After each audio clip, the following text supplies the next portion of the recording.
I love the convenience of a tray bake dish. So you know that everything is in the oven, creating a beautiful, delicious, flavorful meal while you can do all the other things, and then you can just serve it. And that's what I've got for you today, but it's a bit of a fusion, kind of all of my favorite Japanese flavors put into one dish, which is not typical of a tray bake. So we've got some chicken, some miso, and some mushrooms. We're gonna get stuck into it. We're gonna brown our chicken first.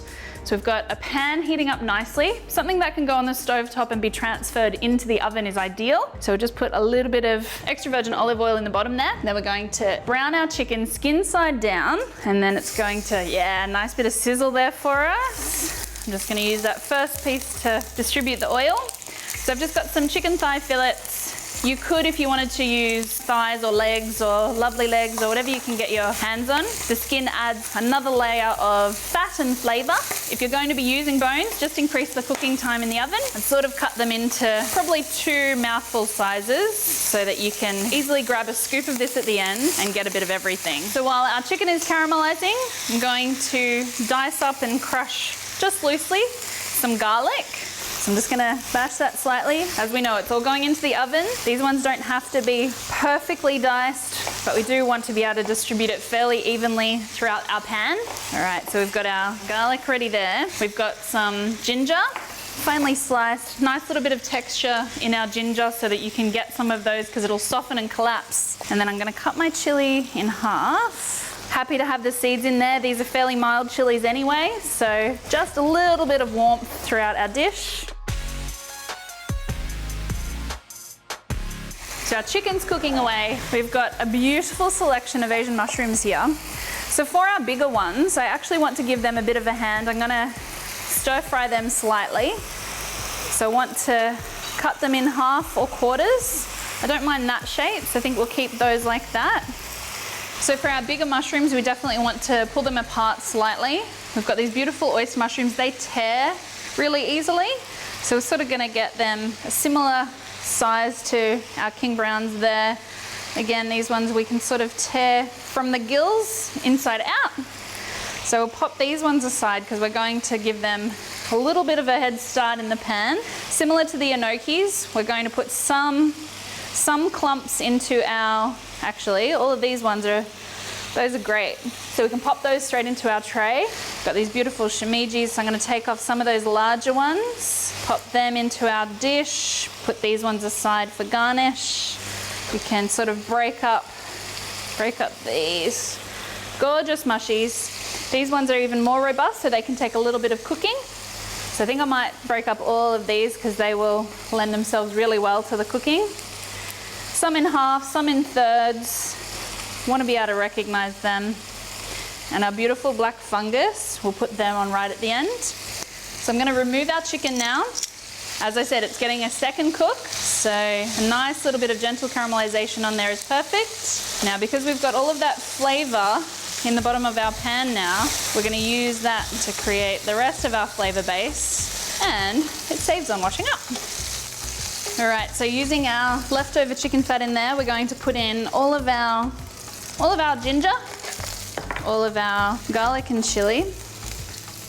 Yeah, the juices are just enough from them to pick up all of those caramelized bits of chicken fat in there. So they're gonna help flavor each other. The aroma is incredible. So this again is getting a twice cook. So we don't wanna cook it so far that our garlic goes bitter.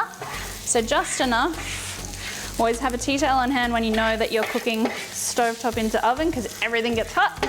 And now our chunky mushrooms, our bigger ones, I'm gonna get a little bit of color on those. I'm gonna save those ones to put in just before we pop it into the oven. So they're gonna absorb that flavor. I don't mind if they get a little bit of caramelization on them. Just got a good whiff of that chili, so it's just enough warmth in there. So our next ingredients, so we're going to pop in some miso, which is a soybean paste essentially. Lots of flavor, quite high salt content and umami rich. So we won't need to add any seasoning to this. And then I've got some seaweed that has just been rehydrating, some dried seaweed that I've popped in some stock. So rather than adding 2 lots of stock, I'm going to use that straight as a part of our flavor. So this really is about building up all of those layers of flavor, lots of different textures and colors. And I know there's a little bit of work at this end, but once it goes in the oven, you can go freshen up, sit down with a nice glass of sake perhaps, Okay, so we've put our miso in, our seaweed in stock. The sound changes straight away as soon as the liquid hits. Now, if you're using wakame, it'll hold its shape really well. If you're using another type of nori, it may disintegrate slightly. So long as we've got some nice, gorgeous, dark greens, almost black textures and colors in there.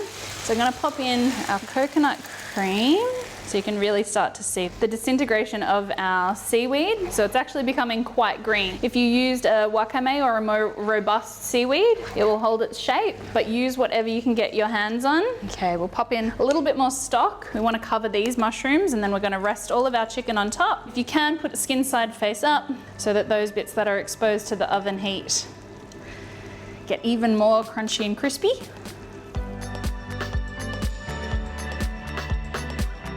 So we've got all of our chicken in there. Now we can start to play around and place some of these other beautiful enoki mushroom clusters in and around. So these will sort of collapse, dehydrate slightly, crisp up. I want to leave some of our chicken exposed there because we do want a nice crunchy crust on there. And we'll leave some of our mushrooms to dress at the end. I'm going to tuck in some of our beautiful black fungus. This is one of my favorites. If you haven't tried this, beautiful in stir fries. Sort of almost seaweed in texture with a little bit of a bounce as you eat them. And just our last little bit of flavoring here with some lemon zest over the top. We can save our juice to dress if you wish. As much or as little as you like. You might want to save some for when it comes out of the oven. We're gonna pop that in the oven until we get a nice crusty brown top, and then we'll come back and dress it.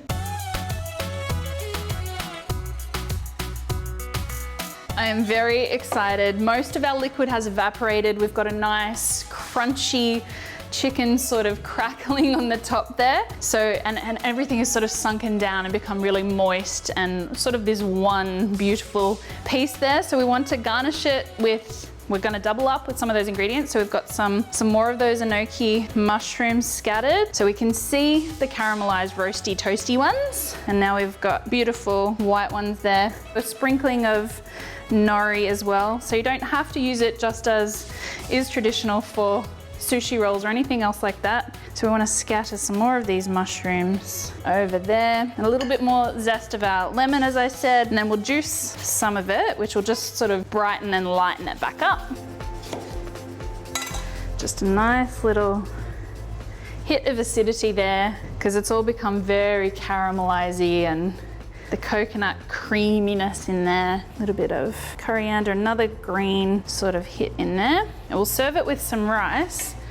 But there is our chicken mushroom miso tray bake. A little bit different to what you might be expecting, but I really hope you'll give it a go.